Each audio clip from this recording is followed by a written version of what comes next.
এই মুরব্বী বুঝছেন আমার বোন যাইতেছে হাইটা ওই গাড়ির মধ্যে বসে বোনের পাশের মধ্যে ঢিল মাছের কাগজ দিয়ে বদমাস গাড়ি রাখছে গাড়ি মূল্য নাই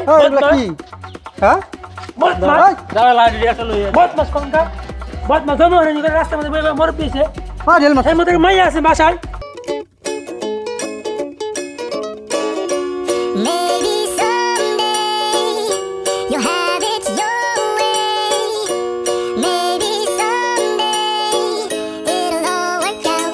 Until then, nope, and nope, and nope, and nope, definitely nope, and nope, nope, and nope. Probably never, ever, ever, ever, ever, ever gonna happen.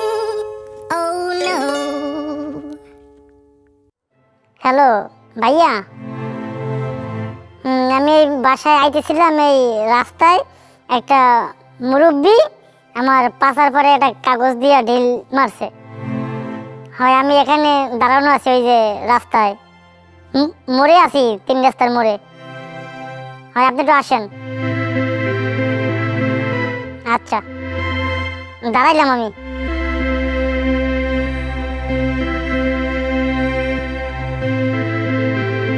মুরব্বি মুরব্বি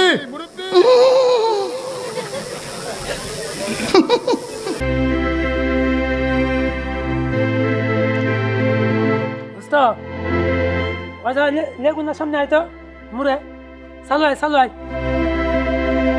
আমার ছেড়ে দাও বাবা কে আমার বোনের পাশে মধ্যে ঢিল মারছো কাগজ দিয়া ঢিল দিছো কে লুচ্চা বেড়া মুরব্বি মানুষ এগুলো কথা বিবে বাজে না চালু আয়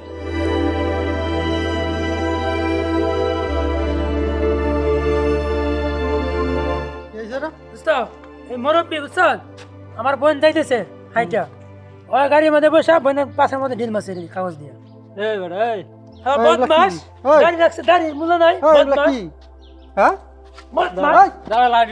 বদমাস কোনটা বদমাস জনগণ রাস্তার মধ্যে মুরব্বী আছে এর মধ্যে মাইয়া আছে বাসায়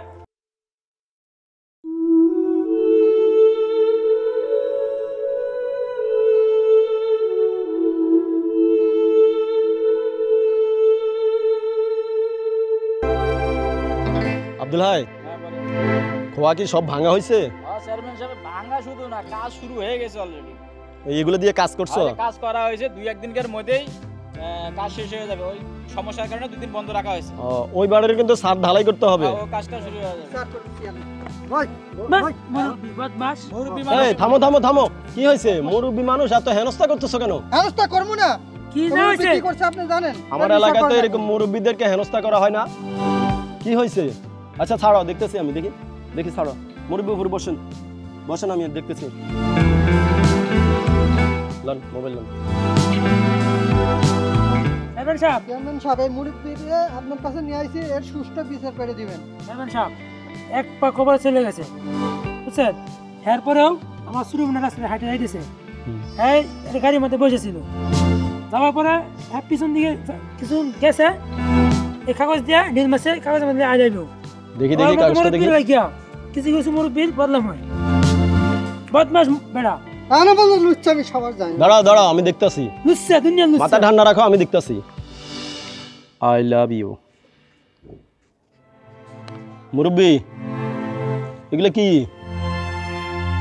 এই কাগজে যে আই লাভ ইউ লিখে এই কাজটা করছেন আপনি কি ঠিক করছেন এলাকার যুবকেরা যে আপনারে মারতে আইনা এখানে ফালাইছে দাড়িতে দৌড়ে টানছে আপনার দাড়ি রাখছেন মুরব্বি হয়ে গেছেন নামাজ পড়েন পড়ি আপনার নাম কি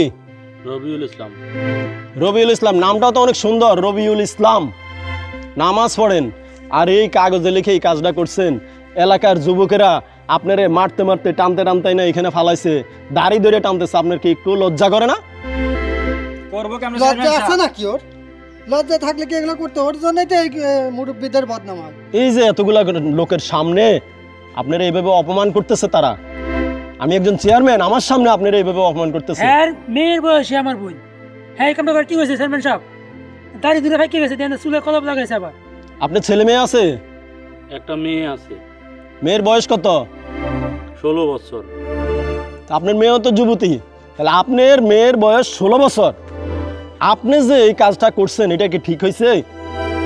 এই ইপটিজিং গুলা কি ঠিক? আমি 16 বছর, আমি কইলে বিশ্বাস করবা? আচ্ছা আর মেয়ের মতো মেয়ে তেলে এমন করলো কে? রাখো রাখো আব্দুল হাই রাখো, আমি দেখতেছি ব্যাপারটা, তোমরা মাথা ঠান্ডা করো। আমি এটা সুষ্ঠু বিচার করবো, ঠিক আছে? চেয়ারম্যান সাহেব, এটা কিন্তু একটা যৌন হয়রানি, এটা আমি সুষ্ঠু বিচার চাই। হ্যাঁ, যৌন হয়রানি বিভিন্নভাবে হয়, যেমন কোনো মেয়েদের গায়ে হাত দিয়ে যে যৌন হয়রানি করে, এইটাই খালি যৌন হয়রানি না, বিভিন্নভাবে যৌন হয়রানি হইতে পারে। আমি এটার বিচার করতেছি, তোমরা থামো, মাথা ঠান্ডা রাখো, তোমাদেরকে আমি বিচার পাইয়ে দিতেছি, ঠিক আছে?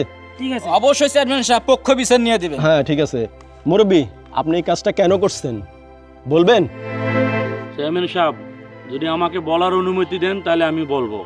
কি বলবো চেয়ারম্যান সাহেব, এগুলা বলার কোনো সুযোগই দেওয়া যাবে না। আচ্ছা ঠিক আছে, কি এলে বলে এরকমই বদমাশি করি বেড়ায়, কি বলে আমরা শুনি, ঠিক আছে? না না না, বলার সুযোগ দরকারই নাই, ও আগে কঠিন বিচার করার দরকার। না শুনো মুরব্বি আব্দুল ভাই, হলে কি শুনো হইবো? আব্দুল ভাই শুনো, আমরা যদি কারো কথা না শুনা উত্তেজিত হয়ে যায়, এটা কিন্তু সঠিক বিচার হয় না। আচ্ছা ঠিক আছে চেয়ারম্যান সাহেব, আপনার বিচার আগে শুনি কি বলে। হ্যাঁ বলেন মুরব্বী, বলেন। চেয়ারম্যান সাহেব, বলেন। আমার বয়স এখন 36 বছর। আমি যে কাজটা করছি আসলে এটা আমি খারাপ উদ্দেশ্য নিয়ে করিনি। হ্যাঁ, এখন তো এই কথা কবাই যে খারাপ উদ্দেশ্য নিয়ে করো নাই। খারাপ উদ্দেশ্য নিয়ে করেন নাই, তাহলে এই কাজটা কেন করছেন? তুমি ঢেল দিছো। আপনি চিন্তা করেন, এই যে ওরা আপনার এইভাবে দাড়িতে ধরছে পর্যন্ত, দাড়ি হলো নবীর সুন্নত, এই দাড়ির মধ্যে পর্যন্ত তারা হাত দিছে, এটা কি আপনার লজ্জা করে না? আপনার এইরকম আচরণের কারণে, আপনি এইরকম একজন মুরব্বীদের কারণে, কিছু কিছু মুরব্বীদের কারণে আর কি, যে অনেক মুরব্বীদের বদনাম হয়, জানেন আপনি? ঠিক চেয়ারম্যান সাহেব। চেয়ারম্যান সাহেব, আমি তো বললাম আমাকে বলার সুযোগ দিবেন। আচ্ছা বলেন বলেন। এই তোমরা থামো, কি বলে আমরা আগে শুনে লই, তারপরে এটার কি বিচার করা যায় দেখতেছি। বলেন বলেন আপনি। চেয়ারম্যান সাহেব, আমি আগেও বলেছি যে আমার মেয়ে 16 বছর বয়স। ওই মেয়েটা আমার মেয়ের মতোই। মেয়ের মতোই? আচ্ছা দেখি কি বলে শুনি, তোমরা থামো, কি বলে শুনি। মেয়ের মতো হইলে পাছার মধ্যে কাগজে ঢালতে পারে না। আমি এই ইব্রাহিম তুমি কাজটা- এদিকে আসো, আমার কাছে আসো, এখানে দাঁড়াও। বলেন। চেয়ারম্যান সাহেব, আমি এই কাজটা করছি ওনাদেরকে বোঝানোর জন্য। কি বলে চেয়ারম্যান সাহেব? কি বোঝানোর জন্য বলেন। চেয়ারম্যান সাহেব, আপনি তো আজকের বিষয়টা দেখলেন। এই কয়েকদিন আগে আমার সাথে যে ঘটনাটা ঘটছে সেটা তো আপনি জানেন না। কি ঘটনা ঘটছে? আমার বয়স শেষ, ওই মেয়েটা আমার মেয়ের মতো, আমার মনের ভেতর এরকম কোনো ফিলিংস নাই যে ওই মেয়েটার সাথে আমি প্রেম করব বা ওই মেয়েটাকে আমি খারাপ প্রস্তাব দেব। কিন্তু আমি এই কাজটা করেছি ওই যুবকদের বোঝানোর জন্য। সেদিন আমি আমার মেয়েকে নিয়ে আমি বাড়ির থেকে রাস্তা দিয়ে যাইতেছিলাম। আরে রাস্তাঘাটে ভালোভাবে চলাফেরা কইরো, দেশের পরিস্থিতি ভালো না। কি মাল যাচ্ছে? মালটা সেই মাথায় নষ্ট। বালের মাল রে। একটা মাল এলো। ইস, কি কস তোরা, কি দেখে যে কি কস বুঝি না। আমার মুরব্বী মায়া একটা লইছে মাল। এই তিনজন রাস্তার পাশে বসে বিড়ি খাইতেছিল, আর আমি যখন মেয়েটা নিয়ে যাই তখন বলতেছে যে কত সুন্দর একটা মাল যাইতেছে, মুরব্বী মানুষ এরকম মাল নিয়ে রাস্তা দিয়ে যায়। নাউজুবিল্লাহ। চেয়ারম্যান সাহেব, আজকে আমি একটা ঢেল মারার কারণে ওনাদের ভেতরে যে একটা ক্ষোভ সৃষ্টি হয়েছে, সেদিন আমার ভিতর তো এরকম ক্ষোভ সৃষ্টি হয়েছিল। আমি তো ওনাদেরকে এরকম পরিস্থিতি স্বীকার করতে পারতাম, কিন্তু আমি করিনি। ওরা যুবক, ওদের শরীরের রক্ত গরম। সেদিন যদি ওরা আমার মেয়ের সাথে এরকম যৌন হয়রানিমূলক কোনো কথা না বলতো, তাহলে আমি আজকের এই কাজটা না করলে ওরা বুঝতে পারতো না। আপনি জিজ্ঞেস করেন ওরা আমার মেয়েকে দেখে কি বলছিল।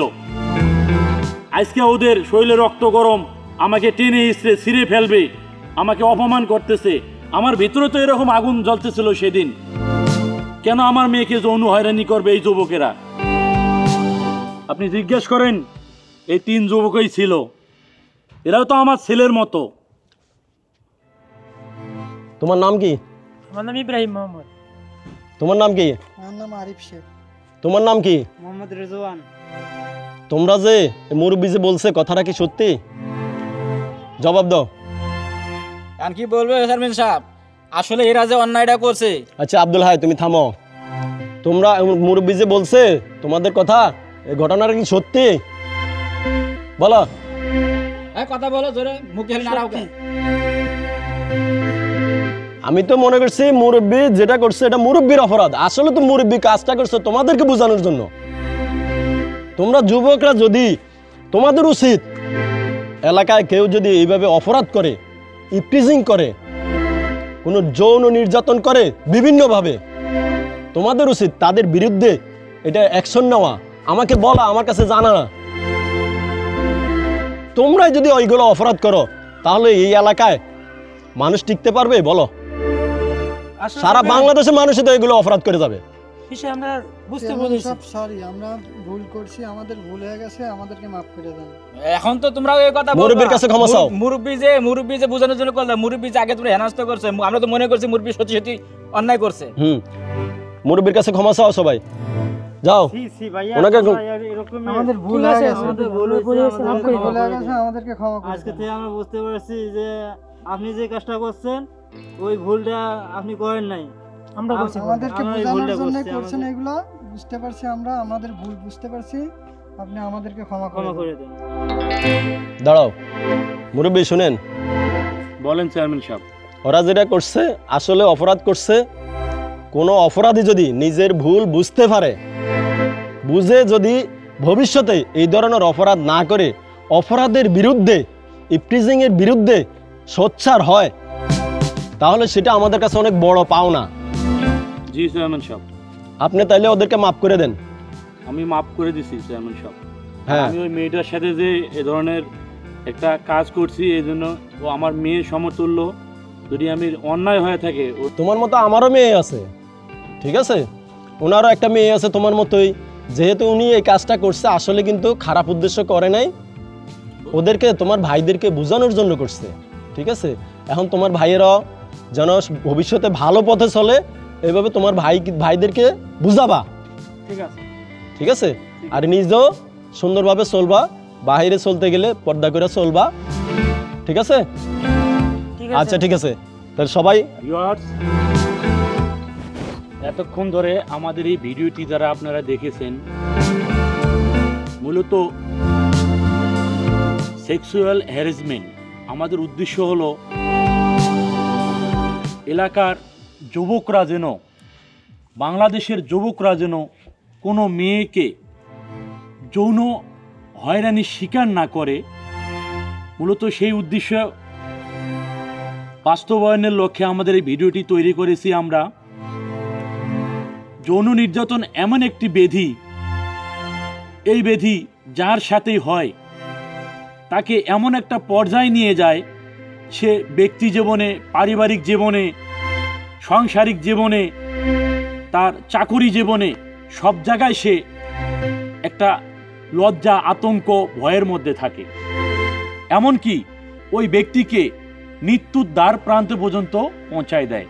এই জন্য যৌন হয়রানির বিরুদ্ধে আমাদের এই ভিডিওটি করা। যারা আমাদের এই ভিডিওটি দেখবেন বা দেখেছেন, সকলে আমাদের চ্যানেলটা সাবস্ক্রাইব করবেন, লাইক, কমেন্ট, শেয়ার করবেন। ভবিষ্যতে যেন আমরা এই যৌন নির্যাতন সম্পর্কে আরও ভালো ভালো ভিডিও আপনাদেরকে উপহার দিতে পারি, সেই জন্য আমাদের সাথেই থাকবেন।